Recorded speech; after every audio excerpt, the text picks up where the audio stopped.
پخپله یا څوک خرابوي او یا یې ځان ته جوړوي، خو اړتیا پوهې ته ده. هغه خلک چې پوهه وي په نړۍ کې ښه ژوند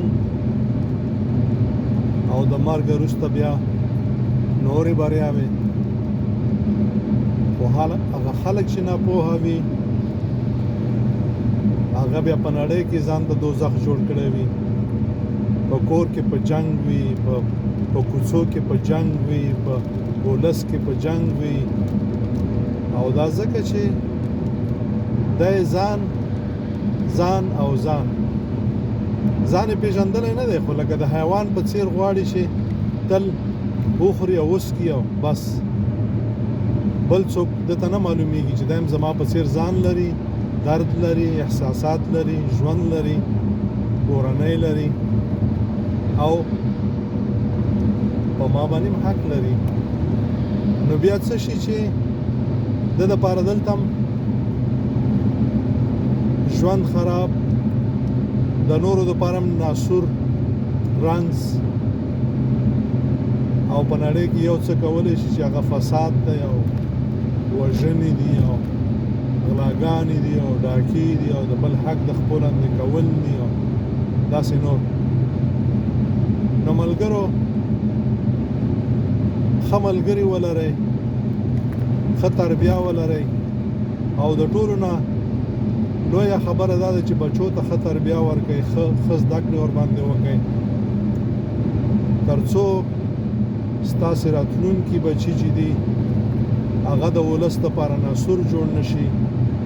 او د خپلې مور خیانت او د خپل پلار سره خیانت ونه کړه، یعنې د خپل ولس او د خپلې خاورې سره خیانت ونه کړه. موږ نن یعنې زمونږ تربیه داسې شوې ده، موږ لیدلي دي، ګورو یا چې 4 ساعته موږ په دې کې لګیو چې موږ جنت ته څنګه لاړ شو، او زمونږ ذهنیت داسې جوړ شوی چې بس 5 وخته مونځ وکړه او نفلونه وکړه او ذکرونه وکړه، نور د چا په کیسې کې مه اوسېږه، د ولس په کیسې کې مه اوسېږه، د خپلوانو په کیسې کې مه اوسېږه، حتی د پلار او د مور او د ورونو په کیسې کې مه اوسېږه. د وطن او د ولس که چا درنه ویوړ ستا په څه، ستا خو خپل د دروازه د بنده کوه، ذکرونه کوه او تلاوت کوه. زما د خبرو نه غلطه مطلب وانخلئ، دا مچ په څېر چې هغه ټول ښایسته مخ پرېږدي او